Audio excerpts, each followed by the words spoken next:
kehidupan dunia, segala kesenangannya, segala kebahagiaannya, kalau tidak diawali dengan sebuah kesedihan dan perjuangan, maka diakhiri dengan sebuah kesedihan dan sebuah kegalauan. Itulah kebahagiaan dunia. Tapi kalau kebahagiaan akhirah, maka kita membelinya dari dunia ini. Bismillahirrahmanirrahim. Alhamdulillahil wahidil qahhar, العزيز الغفار، مكور الليل على النهار، تذكرة لأولي القلوب والأبصار، وتبصرة لذوي الألباب والاعتبار، الذي أيقظ من خلقه من اصطفاه فزهدهم في هذه الدار، وشغلهم بمراقبته وإدامة الأفكار وملازمة الاتعاظ والادكار، ووفقهم للدؤوب في طاعته وتأهب لدار القرار والحذر مما يسخطه ويوجب دار البوار، والمحافظة على ذلك مع تغير الأحوال والأطوار.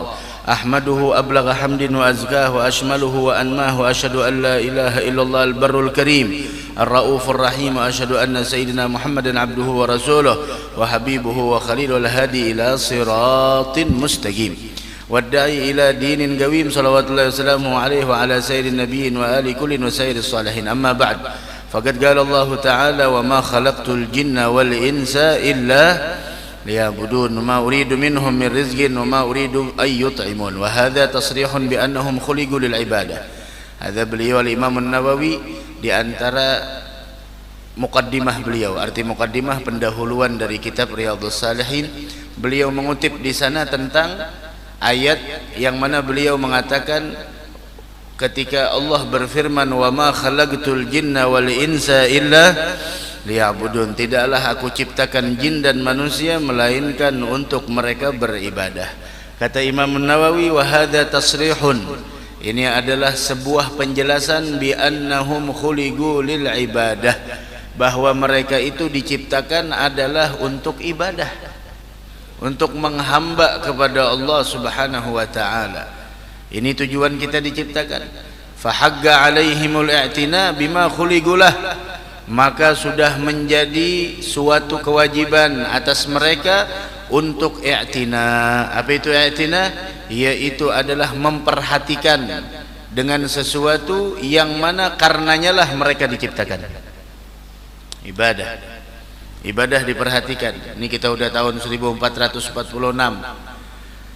Tahun 1445 sudah meninggalkan kita. Mudah-mudahan amal ibadah kita diterima di sisi Allah, dan semoga segala kesalahan kita di tahun yang telah lalu diampuni oleh Allah Subhanahu wa taala. Amin ya rabbal alamin. Nah, itu kita perhatikan.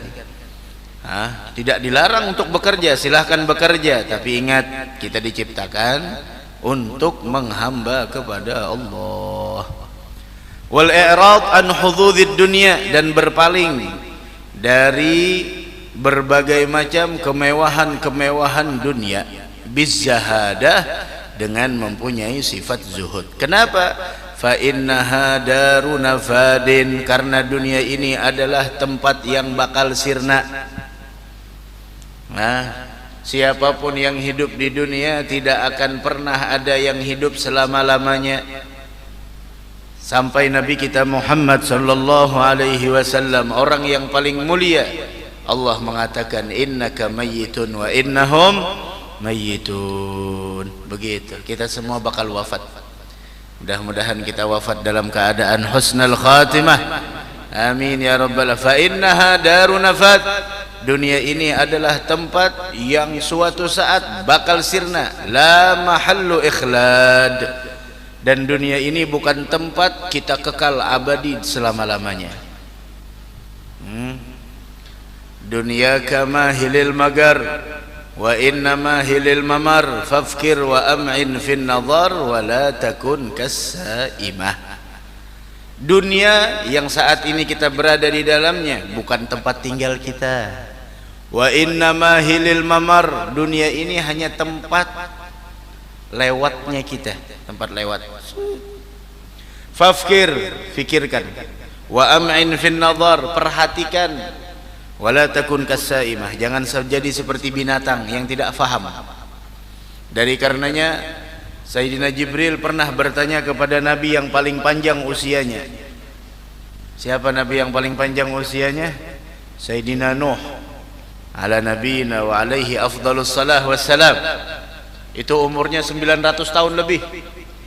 Ditanya oleh malaikat Jibril, ya atwalal anbiya ya umra, wahai nabi yang paling panjang usianya, kaifa wajadtad dunya, bagaimana kau temukan dunia? Ini Jibril bertanya kepada Nabi Nuh karena umurnya paling panjang, paling tua, 900 lebih. Waduh, tuh kalau kita umur seitu, ya Allah, kayak apa? Ini coba penyakitan sudah, masya Allah, hutang banyak di mana-mana, masya Allah. Kaifa wajadtad dunya? Kan orang tua biasanya, ujar orang Banjar, banyak makan uyah garam, banyak pengalamannya. Ini banyak pengalaman, kayak anjir banyak, macam-macam pahit manis kehidupan sudah dicicipi oleh beliau.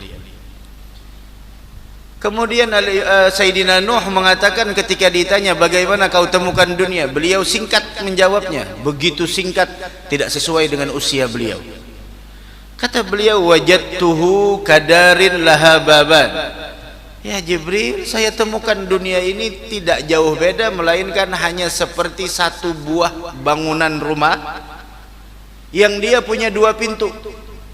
Dakhaltu min ahadihima wa kharajtu minal akhar. Udah selesai. Saya masuk dari pintu yang depan, keluar dari pintu yang belakang. Udah selesai, itulah dunia. Ya Allah, 950 tahun lebih hidup. Ketika ditanya tentang dunia, jawabannya cuma seperti itu. Dakhaltu min ahadihima wa kharajtu minal akhar. Saya masuk dari pintu yang depan, keluar dari pintu yang belakang. Selesai. Tidak lebih dari itu. Nah terus apa yang harus kita perjuangkan? Hadirin hadirat yang dimuliakan Allah, jemaah yang menyaksikan acara ini, terus kita hidup di dunia, apa yang kita perjuangkan? Memperjuangkan dunia, rugi.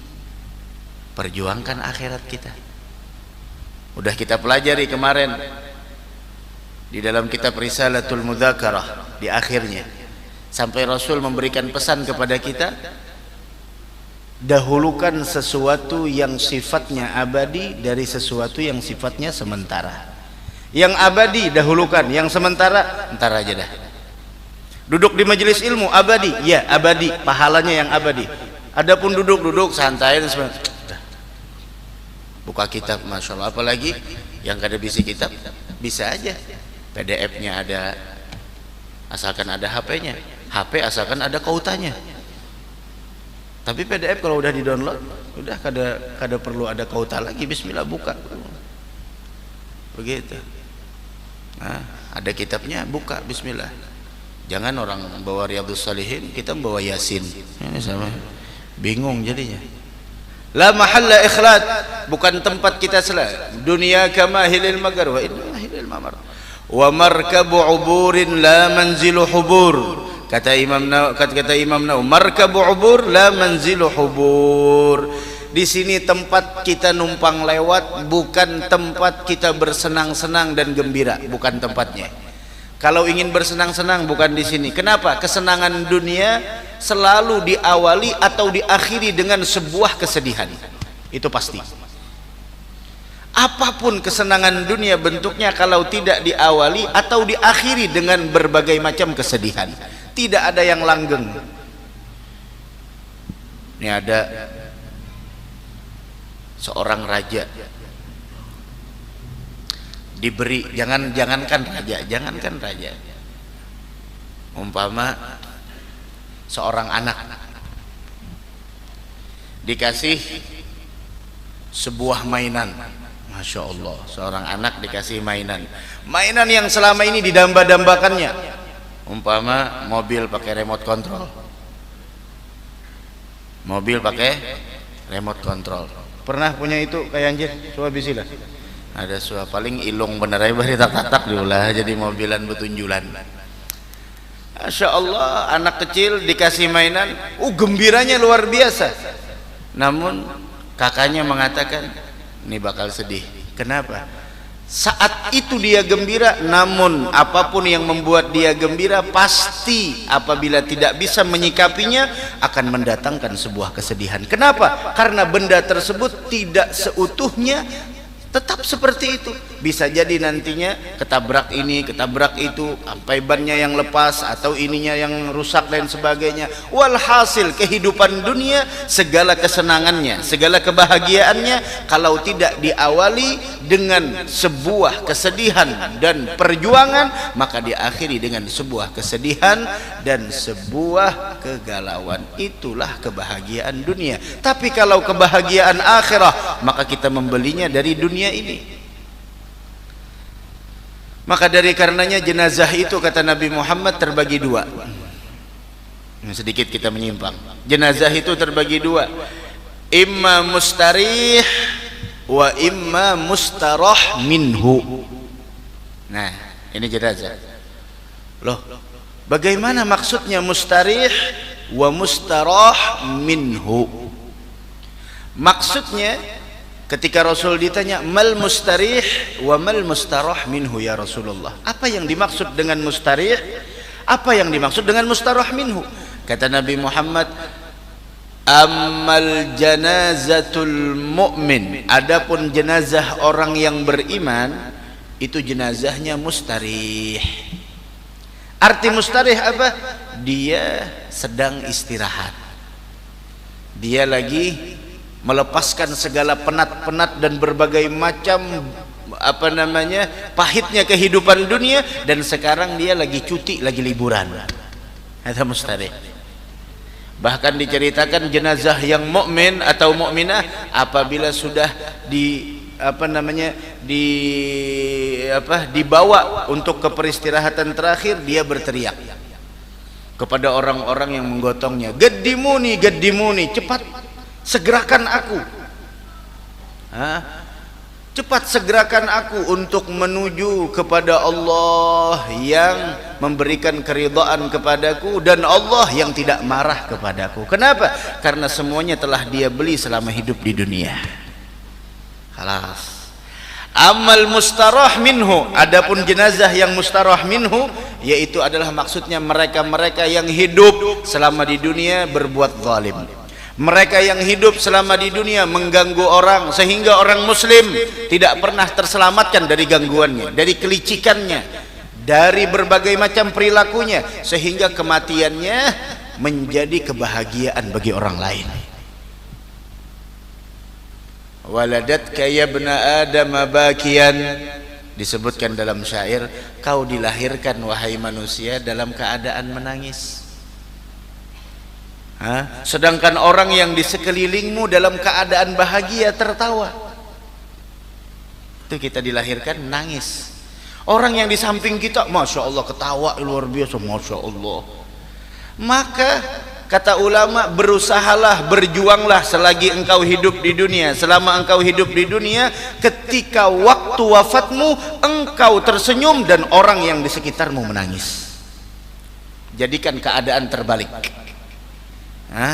Jangan sampai wafatnya kita sama dengan hari kelahiran kita. Kita menangis, orang tertawa. Ini rugi namanya. Kenapa seperti itu? Ya karena kita tidak memahami arti kehidupan, tidak mengerti untuk apa kita diciptakan di dunia ini. Wahakadha. Wa masra'um fisam la mautinu dawam, dan dunia ini bakal terpisah, tidak akan pernah selama-lamanya. Terpisah, bakal terpisah. Ahbib ma syi'ta fa innaka mufarigu, ahbib man syi'ta fa innaka mufarigu. Cintai siapapun yang ingin kau cintai, maka ingat pada akhirnya kau akan berpisah dengan orang yang kau cintai. La ilaha illallah. Falihadza kana al-aighadh min ahliha humul ubbad. Dari karena itu orang-orang yang faham dari itu semua, mereka lah orang yang ahli ibadah. Wa aqalun nasi fiha humuz zuhad, dan orang-orang yang mengerti, yang berakal dari itu semua adalah mereka orang-orang yang zuhud. Qala Allah Ta'ala innama mathalul hayatid dunya kamain anzalnahu minas sama' fakhtalata bihi nabatul ardi bima ya'kulun nas wal an'am hatta idza akhadhatil ardu zukhrufaha wa zayyanat wa dhanna ahluha annahum qadirun 'alayha ataha amrun laylan aw naharan faj'alnaha hasida ka'an lam taghna bil ams kadzalika nufassilul ayati liqaumin yatafakkarun. Adapun ayat-ayat yang menunjukkan makna itu sangat banyak kata beliau. Walaqad ahsanal ga'il, dan sungguh dikatakan di dalam sebuah syair, inna lillahi ibadan futana tallaqud dunya wa khaful fitana. Nah, ini qasidahnya luar biasa. Inna lillahi ibadan futana tallaqud dunya wa khaful fitana nadharu fiha falamma alimu أنها ليست لحي وطنا جعلوها لجة واتخذوا صالح الأعمال فيها سفنا. Ulama mengatakan inna lillahi ibadan futana, Allah itu punya hamba-hamba yang fatin, cerdas. Mudah-mudahan kita termasuk hamba yang cerdas insyaallah. Kecerdasan mereka apa? Talaqud dunya, mereka menceraikan dunia. Arti menceraikan itu apa? Orang biasanya kalau menceraikan udah cinta lagi dah, diceraikan. Sayyidina Ali kan seperti itu. Jangan kembali lagi kata saya sudah menceraikanmu dengan cerai yang talak bain. Talak bain itu udah talak 3 dah. La raja'ata fiha, tidak ada rujuk lagi. Kan talak itu ada 1, ada 2, ada 3. Tuh cerai jangan dipermainkan. Lagi marah sama istri jangan dikit-dikit cerai lah. Kamu kok talak 1000? Masya Allah. Jangan bini 3 aja gen, jangan 1000. Talaqud dunya abghadul halali ila Allah talak. Sesuatu yang halal namun dibenci oleh Allah adalah cerai. Nah, kecuali cerainya ada alasan, ya, itu beda lagi pembicaraannya. Talaqud dunya wa khaful fitana, mereka menceraikan dunia dan mereka takut dengan fitnah-fitnah yang terjadi, dan mereka takut kalau mereka tidak selamat dari fitnah itu. Terfitnah dengan dunia, mereka takut. Itu mereka cerdasnya luar biasa. Nadharu fiha falamma alimu, mereka memandang di dalam dunia ini, manakala mereka telah memandang, dan pandangan mereka bukan hanya memandang seperti ini, mereka menjadikan pandangan mereka, apa yang mereka lihat, apa yang mereka dengar menjadi ibrah, pembelajaran bagi mereka. Nadharu fiha falamma alimu annaha laysat lihayyin watana, ternyata setelah mereka ketahui dunia ini bukan tempat kehidupan yang sebenarnya, semuanya akan berlalu. Dari karenanya bagaimana Rasul memegang pundaknya Abdullah bin Umar, dipegang seperti ini, ya Abdullah, kata Nabi kita Muhammad, ya Abdullah, kun fid dunya ka'annaka gharibun aw abiru sabil, hiduplah engkau di dunia seakan seperti orang yang asing, bukan tempatmu, bukan domisilimu di sini. Orang kalau sudah sadar ini bukan tempatnya, bukan kampung halamannya, dia tidak akan pernah membangun bangunan mewah di tempat yang ini. Kenapa? Karena ini bukan domisilinya. Lihat orang-orang yang merantau, orang-orang yang kerja di tempat kita, dia ngontrak, di rumahnya perabotnya biasa aja. Kalau dia hidup sebatang kara, istrinya di sana cukup dengan 1 piring, 1 sendok, 1 cangkir, kemudian semuanya serba 1. Kenapa? Karena dia sadar dia cuma numpang di sini, tapi di kampung halamannya, masya Allah, istrinya emasnya banyak, ternaknya ratusan bahkan ribuan, tanahnya hektar, rumahnya besar, tapi di sini dia santai aja. Kenapa? Dia sadar ini bukan domisilinya, domisilinya adalah di sana, di tempatnya. Begitu. Au abiru sabil, atau kalau tidak engkau merasakan seperti itu, kalau tidak bisa, maka hendaklah engkau membayangkan bahwa kehidupanmu di dunia seperti orang yang sedang berjalan, yang akan menuju titik terakhir, yaitu adalah kematian. Mudah-mudahan kita diwafatkan dalam keadaan husnul khatimah. Amin ya rabbal alamin. Ja'aluha lujjatan wattakhadhu, mereka jadikan dunia ini seperti lautan yang penuh dengan ombak yang sangat besar. Dan kemudian setelah mereka lihat dunia ini adalah penuh dengan ujian, fitnah, cobaan dan lain sebagainya, karena hidup di dunia ini adalah tidak ada yang karena orang yang hidup di dunia ini tidak ada yang lepas dari ujian. Siapa yang berani hidup harus berani diuji. Tidak ada orang yang hidup lepas dari ujian. Semuanya pasti ada ujian. Ini diuji di sini, ini diuji di sini, ini diuji di sini, begitu. Dari karena itu hidup ini tentang ujian. Mudah-mudahan Allah berikan ketabahan kepada kita. Wattakhadhu, ja'aluha lujjatan wattakhadhu, mereka jadikan dunia ini bagaikan lautan yang penuh dengan ombak besar. Kemudian untuk menghadapi ombak tersebut, mereka jadikan salihal a'mali fiha sufuna, mereka jadikan amal soleh menjadi kapalnya untuk melawan ombak yang besar tersebut, agar mereka tidak terseret dengan ombak yang sangat besar tersebut. Naam, mudah-mudahan kita termasuk orang yang cerdas insyaallah. Amin ya rabbal alamin. Imam Haddad berpesan di dalam kitab beliau, kalau kita tuh dunia dan akhirat jangan sampai lebih berat dunia dari akhirat. Kalau dunianya kita lebih berat dari akhirat, maka celaka dah kita. Kenapa jadi celaka? Karena kita sudah keluar dari konsep Al-Quran. Setiap orang yang keluar dari konsep Al-Quran, dia bakal celaka. Tapi kalau kita mengejar dua-duanya, dunia dan akhirat, jadikan akhiratnya lebih berat, walaupun 5% beratnya.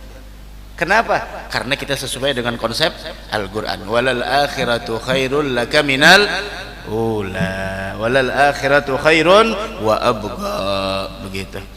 Fa idza kana haluha ma wasaftuh wa haluna wa ma khuliqna lah ma qaddamtuh fa haqqun 'alal mukallaf ay yadhhab bi nafsihi madhhab al akhyar. Kalau keadaan dunia seperti yang aku sifatkan, kata beliau, dan keadaan kita, dan kita diciptakan untuk apa? Sebagaimana yang sudah aku jelaskan, fahaggun 'alal mukallaf, maka sudah sepantasnya bagi orang yang mukallaf. Siapa itu mukallaf? Muslim, baligh, aqil, itu mukallaf. Kalau sebelum mukallaf itu belum dibebankan berbagai macam kewajiban, baik itu salat, puasa, zakat, apalagi haji. Paham? Itu belum, tidak bisa. Mukallaf itu harus aqil dan baligh, itu mukallaf namanya. Kalau sebelum aqil dan baligh, usianya 1 tahun, sudah saya berangkatkan haji, belum haji, baru 1 tahun pak, ini masih belum haji, haji kecil, masih belum gugur kewajibannya. Yang gugur kewajibannya kalau anak anda sudah aqil dan baligh. Paham? Ini jangan diartikan kemana-mana nih. Ini ulun menjelaskan tentang masalah mukallaf. Yang dimaksud dengan mukallaf itu akil dan baligh. Akil itu orang berakal, bisa membedakan mana yang baik, mana yang kanan kiri, bisa memayyiz, bisa membedakan, bisa istinja sendiri, bisa di sana makan sendiri, ada yang akil, orangnya berakal. Ini akal ini mulia, luar biasa, jangan dirusak akal kita. Ini fenomena di akhir zaman Pak Bu, nih fenomena beberapa hari ini, tanaman kecubung, buah kecubung, hati-hati, banyak yang sakau. Tuh hati-hati. Sudah berapa? 2 orang yang meninggal udah gara-gara kecubung tuh. Kecubung bukan kecubung cincin. Kalau kecubung cincin, ya alhamdulillah. Kecubung, buah kecubung. Suah mau makan. Tuh di rumah sakit jiwa Sambang Lihom, banyak di sana dirawat. Sampai disuntik dengan suntik penenang. Kenapa? Udah 3 hari 3 malam aja. Pokoknya kepanasan tuh bang, meranyau tuh bang, untung gantian lempok nukar lempok kada kawa lagi ya kecubung netok tuh harus paham. Timbul serumahan sakau ang bini kada tahu di bari orang makan aja lagi kecubung. Masya Allah, kecub tuh hati-hati bang. Kalau pian hendak tahu beritanya buka kita, penting juga kita tahu dengan berita terbaru wabil khusus di tempat kita. Hati-hati, sayangi ini kita punya akal. Ini akal ini adalah pemberian anugerah terindah dari Allah. Kita bisa membedakan mana yang baik, mana yang buruk. Itu mukallaf, aqil, balik. Terkadang ada orang yang berakal tapi belum balik, maka masih belum dituntut untuk melakukan ibadah. Sholatnya tidak wajib, puasanya tidak wajib, hajinya pun masih belum bisa haji. Pahamlah. Pian ini kemana garang artinya kan? Terlalu luas wawasan buhan pian nih. Netizen ya Allah. Ulun kada kemana-mana lah. Ulun di sini aja kayak nah. Terlalu luas. Tuh. Ada orangnya berakal tapi masih belum balik. Ada juga orangnya balik tapi akalnya tidak ada. Ada. Nah, orang yang akil dan balik itulah orang yang mukallaf. Mukallaf itu apa? Diberikan sebuah tugas untuk melaksanakan syariat Islam. Itu mukallaf. Dan itu adalah sebuah kemuliaan. Pian kalau diberi tugas kemuliaan, itu adalah bentuk kemuliaan atau penghinaan? Kemuliaan. Di mana ditugaskan? Oh, saya ditugaskan di sana. Itu kemuliaan, dikasih tugas. Orang kalau dikasih tugas berarti dia ini punya pangkat, dia ini punya kedudukan. Nah, dari karenanya sholat, puasa, zakat, haji bagi yang mampu itu bukan adalah sesuatu beban bagi kita, namun itu adalah magamut taklif, magamut tashrif. Makom ketika kita diberikan sebuah tugas adalah makom kemuliaan dari Allah. Kita sholat, kemuliaan. Kita bisa puasa, kemuliaan. Kita bisa zakat, kemuliaan. Kita bisa haji, kemuliaan. Asal hajinya sudah akil dan balik. Kalau belum balik, hajinya dia dapat pahala orang tuanya, tapi anaknya masih belum bisa dipanggil haji. Kenapa garang buhan piani? Maulah ulun tersenyum aja ya Allah. Itu banyak tuh netizen yang mendengar ini tuh berkomentar tuh, oh, ini macam-macam. Ya itu bang dah. Itu mukallaf. Kayak kita sembahyang saat ini, masya Allah. Ada yang masih belum balik, ada yang belum balik. Tapi nya berakal, kada jadi masalah. Silahkannya sholat, pahalanya untuk orang tuanya, tapi dia belum. Tapi kita dianjurkan untuk mengajarkan anak kita sholat umur 7 tahun. Kalau dia berani meninggalkan umur 10 tahun, pukul. Tapi pukulannya pukul mendidik, bukan pukul yang melukai. Pukul anak kita, jangan. Ayo sholat, bismillah. Biasakan sehingga dia terbiasa begitu. Fahaggun 'alal mukallaf ay yadhhab bi nafsihi madhhabal akhyar. Maka sudah sepantasnya bagi para mukallaf muslim aqil baligh ay yadhhab bi nafsihi madhhabal akhyar, untuk mengambil jalan bakal dirinya jalan-jalan orang pilihan. Wa yaslak maslaka ulin nuha, yaitu adalah dan menempuh maslak jalan orang yang mempunyai pemikiran dan mempunyai absar, mata hati. Wa yata'ahhab lima asyartu ilaih wa yahtamma lima nabbahtu alaih wa aswabu tariqin lahu fi dhalik wa arsyadu ma yaslukuhu minal masalik at-ta'addub bima sahha an nabiyyina sayyidil awwalin wal akhirin wa akramis sabiqin wal lahiqin salawatullahi wa salamuhu ala sairin nabiyyin. Dan bahwasanya jalan yang paling benar dari jalan-jalan semua itu adalah at-ta'addub, yaitu mengambil dari jalannya Nabi kita Muhammad sallallahu alaihi wasallam. Dan jalannya Nabi Muhammad diwarisi, diambil, ditempuh oleh para sahabat, oleh para tabi'in, oleh para ulama-ulama kita ahlu sunnah wal jamaah. Ulama ahlu sunnah wal jamaah tidak mencaci. Ulama ahlu sunnah wal jamaah tidak memaki, tidak menghina, tidak merasa pendapatnya lebih benar dari pendapat orang lain. Itu ulama ahlu sunnah wal jamaah. Nah, semua orang mengklaim dia adalah ahlu sunnah wal jamaah, tapi sifat, karakter tidak bisa didustakan. Dari karenanya Allah berfirman, wa ta'awanu 'alal birri wat taqwa, saling tolong menolong dalam kebaikan dan ketakwaan. Wa sahha an Rasulillah annahu qala wallahu fi auni al-abdi ma kana al-abdu fi auni akhi. Allah pertolongannya akan selalu ada kepada seorang hamba selama hamba tersebut menolong saudaranya. Selama kita nolong orang lain, insya Allah kita ditolong, karena balasan itu sesuai perbuatan kita. Nah, selama kita menyayangi orang lain, kita bakal disayang. Selama kita punya rasa iba sama orang lain, kita pun akan diberikan rahmat oleh Allah Subhanahu wa taala. Wa annahu qala man dalla ala khairin falahu mithlu ajri fa'ilih. Siapa yang menunjukkan atas suatu kebaikan, maka dia mendapatkan pahala seperti ganjaran orang yang melakukannya. Umpama malam ini kan kitab baru kita tulis di status, malam ini di Masjid Nurul Ibadah, tahun baru, kitab baru insyaallah. Tujuannya apa? Tujuannya menunjukkan kebaikan buat orang lain. Berapa orang yang di sana membaca status kita tersebut dan tujuan kita menunjukkan kebaikan untuk orang lain, maka kita pahalanya mendapatkan sama seperti pelaku kebaikan itu. Makanya jangan sampai kita pelit dengan menyebarkan kebaikan.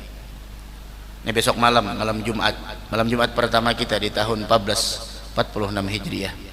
Yang mana mungkin yang mengikuti pengajian ulun di mana-mana sudah tahu apa yang ulun sampaikan di malam-malam dan hari sebelumnya tentang keterlambatan malam Jumat kemarin di akhir tahun.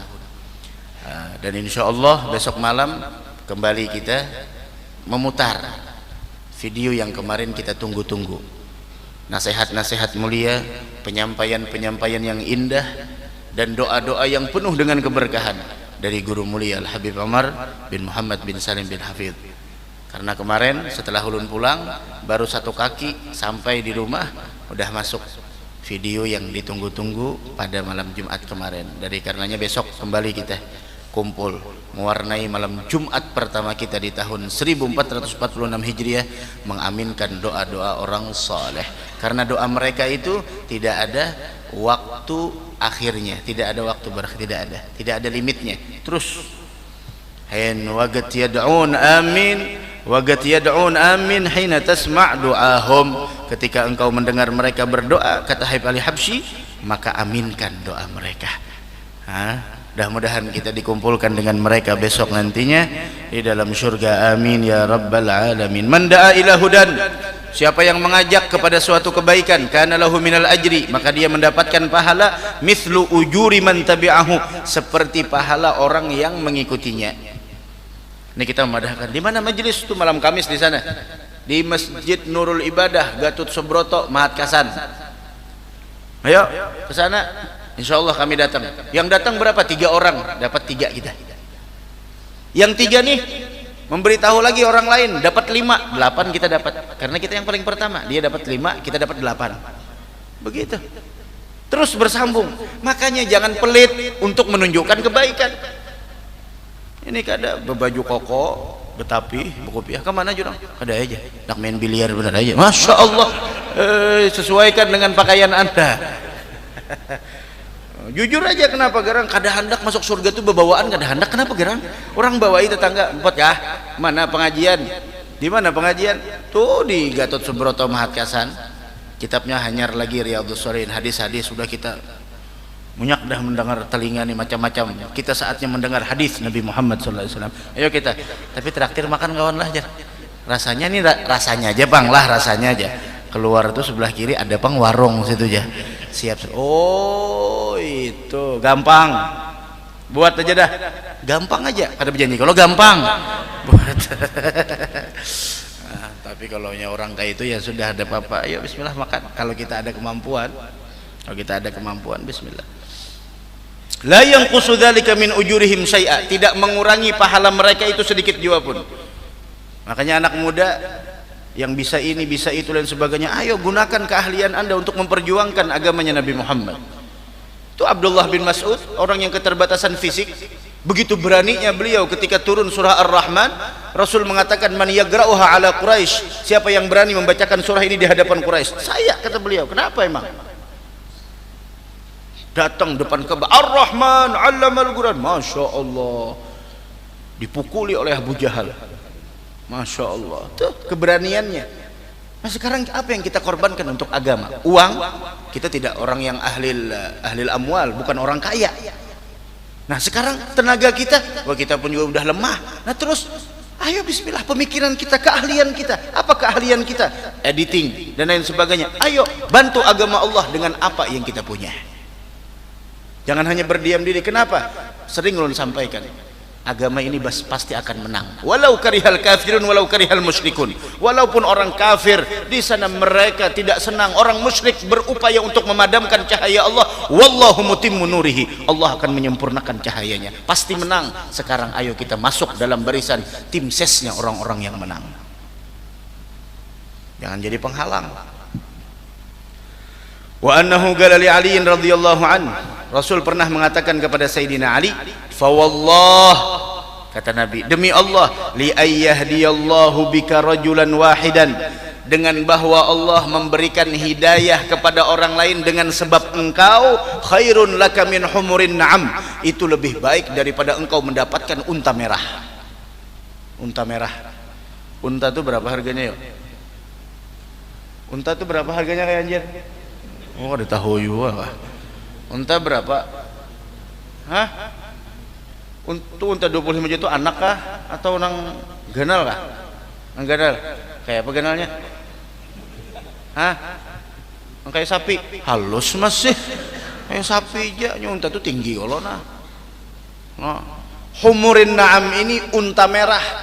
Jadi ibarat kata unta merah di zaman itu adalah kendaraan yang sangat mewah. Dari unta-unta, unta merah ya ibarat kata kalau mobil kita saat ini, mobil yang paling mewah itu mobil apa?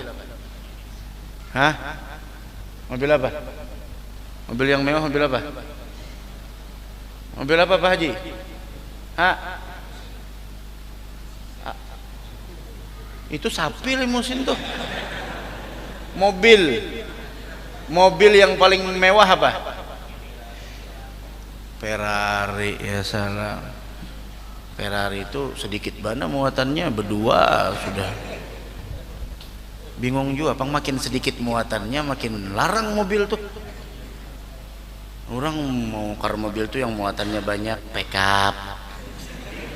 Kawam bawa orang ke majelis, truk tuh banyak muatan, jadi sampai luruk aja lagi kayak ini nah. Walhasil mobil yang paling mewah umpama apalah, apa beb? Hah? Hammer. Hammer. Ulun ada ditawari orang pian naik Rubicon. Nih orang mendengar tuh. Pian hendak lagu rojan naik ini. Bawakan ke pengajian pian sekali barang sekaliannya dah dong koler. Kada merasai timbul kacar. Baik kada masa kali bebe.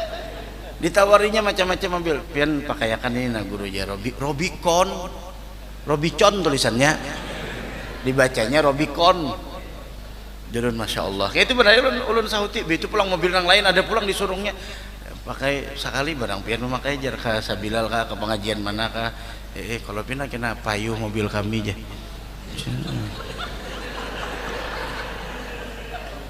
Jolon merasai bos ya kapingin. Jangan dirasai kalau pina kapingin. Baik kada bisi masa kali. Bujuran toh. Atau mun hendak bisi jua diinjami orang, cuma kada diambil lagi. Diinjami cuma kada diambil. Maksudnya kayak apa?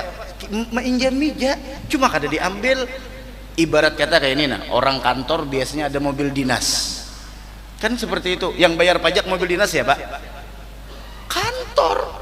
Nah diinjami aja, nah guru Rubicon kemana juga Rubicon teranjah orang ada tuh. Nah guru periannya mobil ulun injami pian pakai ha, makasih pian jangan tahu menghidupi, pian tahu isi bensin aja. Nah manis kayak ini, manis kayak itu tuh. Pian bayangkan pian men Rubicon tuh berapa pajaknya bebe. Sakit pinggang mungkin mikirkan jalannya aja. Pajaknya itu puluhan juta, tapi menurang meinjami aja pajaknya orang bayarin apa orang mau ditilang orang ambil situ udah tahu juga oleh apa juga Pakaiakan guru ya ke pengajian ya sekali barang sekaliannya ada julun memakai sekali seorang kacar kepikirannya semingguan sakit kepala baik kan usah bisikin daripada bisik kepikiran tara rasai jangan hendak marah rasai kalau pinata kait tapi bagus juga pang niatnya supaya paguruan nihan bagus juga dilihat cuma malam Jumat ini pakai robikon malam Jumat kena bahkan dagaan nah ini jurang mana robikon langsung dinjami orang dia kan apa ya kita jujur aja kenapa garang berpenampilan seadanya aja jangan pernah memaksakan di luar dari kemampuan kita karena memaksakan sesuatu di luar dari kemampuan kita hanyalah mendatangkan sebuah kesedihan santai aja Robicon kenapa ya tak mobil kita nih pembandarannya Robicon tuh larang berapa M tuh beb Robicon tuh beb kada tahu jua kapian bah jua habib nih beb soleh nih mau jua miliaran bisa beb lah maka ada WC nya di dalam tujuh beb jangan Robicon apaan saja ada WC nya botol minyaknya di higana kenapa kami udah larang mahalnya luar biasa tuh khairun laka min humurin am orang lain dapat hidayah orang lain dapat petunjuk gara-gara kita lebih baik daripada engkau mendapatkan humurin ni'am lebih baik engkau mendapatkan unta merah lebih baik dari mendapatkan unta merah kendaraan yang paling mahal di zaman itu ayo bayangkan ayo semangat yang namanya memberikan penjelasan petunjuk kebaikan buat orang lain tidak harus ulama semuanya umat Nabi Muhammad kebaikannya tergantung itu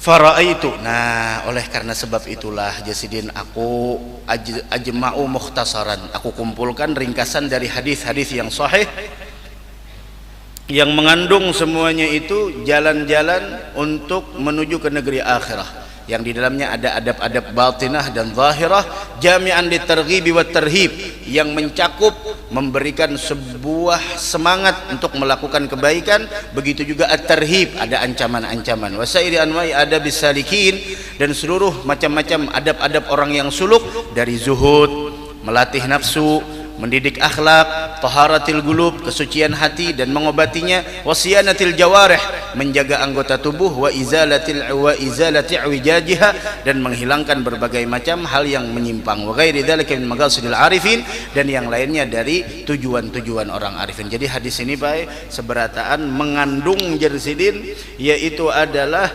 jalan untuk menuju kebahagiaan akhirat satu. Yang kedua di dalamnya terdapat adab-adab baik adab batin ataupun adab zahir. Di dalamnya lagi Riyadhus Shalihin ini mencakup hadis-hadis yang memberikan motivasi kepada kita untuk melakukan amal dan memberikan warning peringatan kepada kita jangan sampai melakukan sebuah perbuatan yang menjerumuskanmu dalam kebinasaan.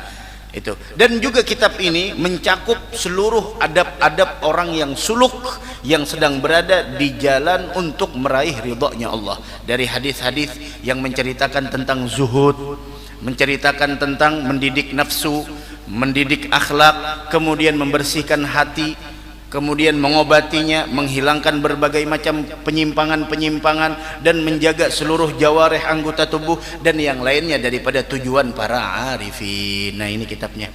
Nah mudah-mudahan dapat berkahnya kita insyaallah. Pokoknya tiap minggu kita baca ada jenang bacakan ya buahnya nang kitabnya nang bacakan barang kayak anjir kamu baca kita juga barang apakah kayak anjir yang baca wa altazimu fihi alla adhkura illa hadisan sahihan dan aku kata beliau berupaya di dalam Riyadhus Shalihin ini untuk tidak menyebutkan hadis kecuali hadis yang sahih yang jelas yang mana disandarkan dari kitab-kitab yang sahih yang masyhur begitu kan hadis itu ada namanya hadis hasan hadis ada yang dhaif nah terus hadis dhaif itu bagaimana orang kadang-kadang oh itu hadis dhaif lah terus kalau hadis dhaif kita kemanakan hadisnya kita buang nah kalau hadisnya dhaif hadisnya lemah bahasanya dhaif kalau dhaifnya itu dari perawinya kan yang dibicarakan perawinya bukan dhaif matannya bukan konteksnya yang dhaif. Hadis dhaif itu bukan hadis yang mengada-ngada. Bedakan hadis dhaif dengan hadis maudhu'. Hadis dhaif itu hadis yang lemah. Kenapa jadi lemah? Karena perawinya ada yang cacat. Cacat di sini bukan berarti mereka yang cacat anggota fisiknya lah. Mungkin di antara mereka ada yang tidak jujur, ada yang tidak amanah. Begitu. Tapi hadis yang sahih semua rijalnya thigah, semua perawinya itu orang-orang hebat semua. Tapi hadis yang dhaif itu ada perawinya di antara mereka ada yang sifatnya ya tidak sesuai dengan yang diinginkan. Itulah hadisnya dhaif, bukan konteksnya, bukan matannya. Matannya benar dari Nabi Muhammad. Tapi cuma ininya yang dhaif. Tapi dhaif ini perawinya ini bukanlah seperti hadis maudhu'. Kalau hadis maudhu' itu hadis mengada-ngada. Paham hadis mengada-ngada? Orang hadis mengada-ngada itu yakdzib ala rasul, dia mendustakan mengatasnamakan Nabi Muhammad. Dia berdusta mengatasnamakan Nabi Muhammad. Umpama orangnya apa yuk? Apalah? Umpama yuk? Umpama yuk? Supaya jangan ada yang tersinggung, karena kalau ada yang tersinggung itu benar ya lo.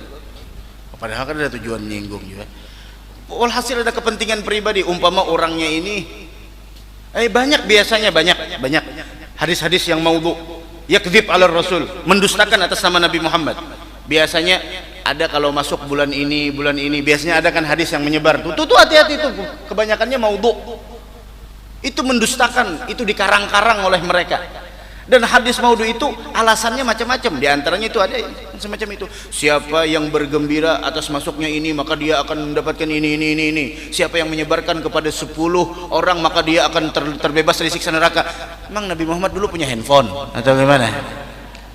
Kan seperti itu. Pakai logika. Siapa yang menyebarkan? Bahkan ada lagi yang untuk kepentingan pribadi. Di antaranya siapa yang makan nasi goreng 2 porsi dia akan terlepas dari sakitnya kelaparan. Umpama seperti itu.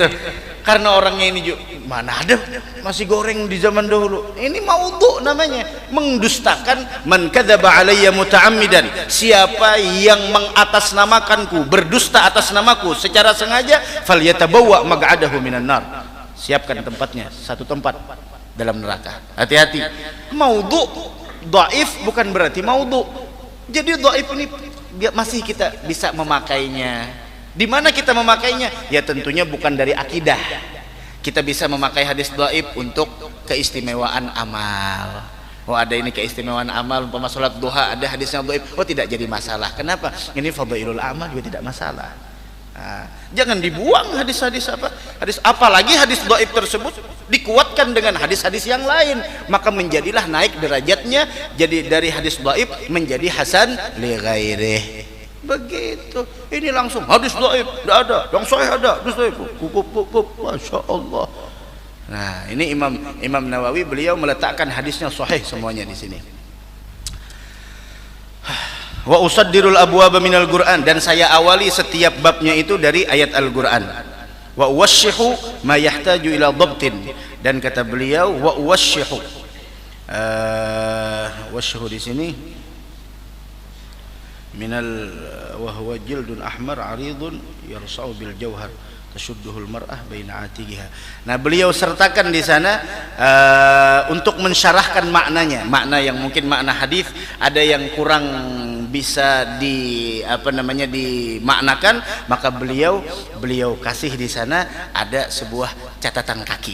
Begitu maksudnya, catatan kaki dari hadis tersebut. Wa idza qultu fi akhir haditsin muttafaqun alaih, apabila saya katakan di akhir hadis ini muttafaqun alaih, maka maknanya rawahul Bukhari wa Muslim. Begitu, karena ada Imam Bukhari dan ada Imam Muslim. Kalau muttafaqun alaih berarti yang meriwayatkannya Imam Bukhari wa Muslim. Wa arju in antamma hadzal kitab ayakuna sa'igan lil mu'tani bihi ilal khairat.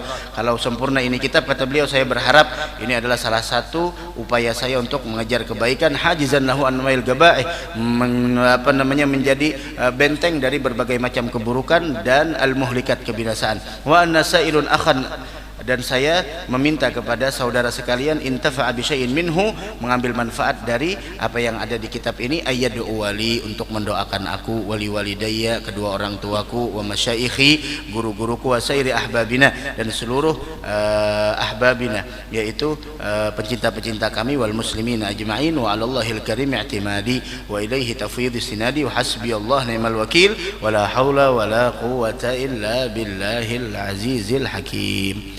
Nah, insyaallah malam Kamis akan datang baru kita sambung memulai babul ikhlas wa ihdarin niyah, bab ikhlas dan menghadirkan niat.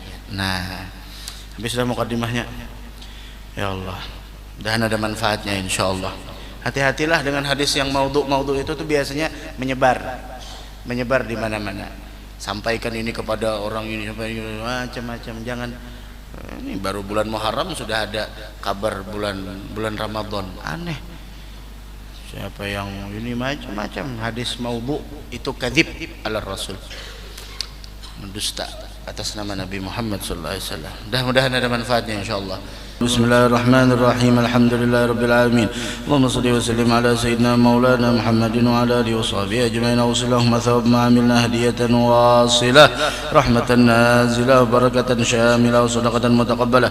Nudiha nuqaddima ila hadrat sayyidina Rasulillah Muhammad bin Abdullah wa ala alihi wa sahbihi wa azwajihi wa dhurriyyatihi ajma'in. Ila arwahi abaihi wa ikhwani min anbiya wal mursalin sallallahu salamuhu alaihi wa alihi ajma'in. Thumma ila arwahi arba'ati al-a'immatil mujtahidin muqallidin fi din ulama al-amilin fuqaha wal muhaddithin wal القراء والمفسرين سادة الصوفية المحققين وتابعهم بإحسان لا يوم الدين. ثم إلى أرواح من قرأناها هنا بسببهم. ثم إلى روح هجي محمد سني بن هجي زهري، هجي محمد بن هجي جفري، هجي علوي بن هجي حضري، هجي محمد يسلم بن هجي علوي حضري، هجي نورسهن بنت أنوار. ثم إلى أرواح من ضاجاهم مقارب من أموات المسلمين كافة عامة من لهم زائر ولا زائر لهم. ثم إلى أرواح آبائنا أمهاتنا وأجدادنا وجداتنا وجميع قراباتنا وجميع أموات المسلمين والمسلمات والمؤمنين والمؤمنات. اللهم اغفر لهم وارحمهم وعافهم وعف عنهم واجعل قبورهم روضة من رياض الجنة ولا تجعل قبورهم حفرا من حفر النار برحمتك يا عزيز يا غفار. ربنا آتنا في الدنيا حسنة في الآخرة حسنة وقنا عذاب النار. صلى الله على سيدنا محمد وعلى آله وصحبه وسلم والحمد لله رب العالمين. Tarilah beratan. Qabbalallahu minkum.